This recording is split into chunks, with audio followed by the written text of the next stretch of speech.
The Conference of Presidents of Major Jewish Organizations is holding its annual Israel Leadership Mission this week. The discussions and sessions are dealing with three main issues: the uprisings and revolutions in the region and their implications for Israel, the United States, and the entire world, the Iranian threat, and the global campaign for the delegitimization of Israel.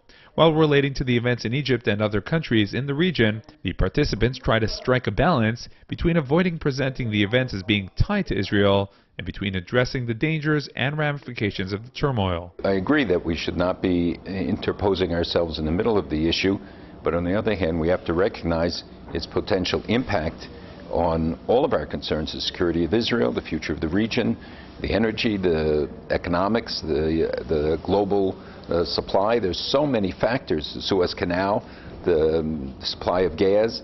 How many other issues there are that can be impacted from Egypt, but let alone you throw in Tunis, and now the unrest in Algeria and Yemen, so many other countries, and it's spreading globally. We see it in Africa, we see it in South America. Even Chavez already taking steps to defend himself and saying that he's immune to these to the reverberations of what happened here. Another issue of balance is how to address the threats and dangers. Do we emphasize the fact that the Iranian nuclear plan is a global threat, or make a point of relating to the Iranian regime's direct threats against the existence of the State of Israel?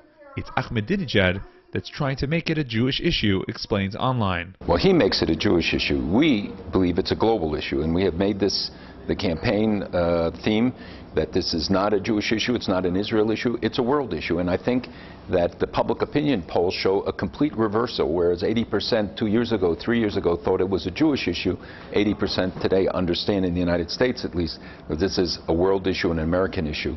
I think that the need to discuss and deliberate these issues doesn't mean that we have to be taking public postures on every one of them or interposing ourselves on them. But leadership in the Jewish community have a responsibility to know the facts, to be able to inform their deliberations, and thereby take the best course of action based on accurate facts, not on hypotheses or suppositions. And that's what we have the opportunity here: a wide variety of views that people can then draw their own conclusions. One Jewish organization which is not part of the Conference of Presidents and did not even apply to be part is J Street.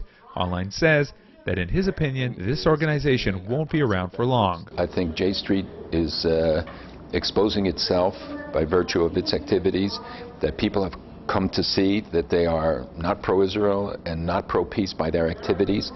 That Congressman Ackerman and many others have come out critical of them when they started advocating a U.S. veto of a resolution at the United Nations, something no other group proposed. Their support for the Goldstone report in opposition to Iran sanctions bills, and so many other things over the years. We've seen these kind of phenomena before.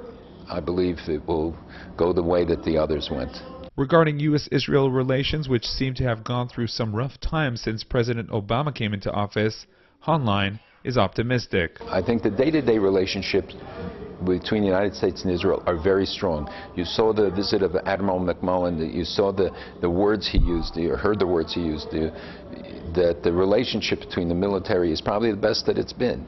There are tensions, there are differences, that's natural in any relationship, but our hope is that the overriding interest and the commonality of values and goals will overcome any differences that arise. The Conference of Presidents is in Israel during the days of change in the IDF.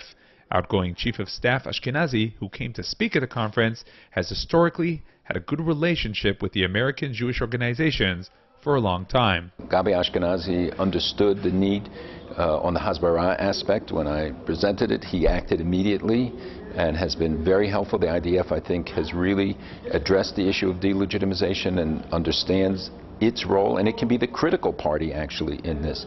So we thank him for that and for his service.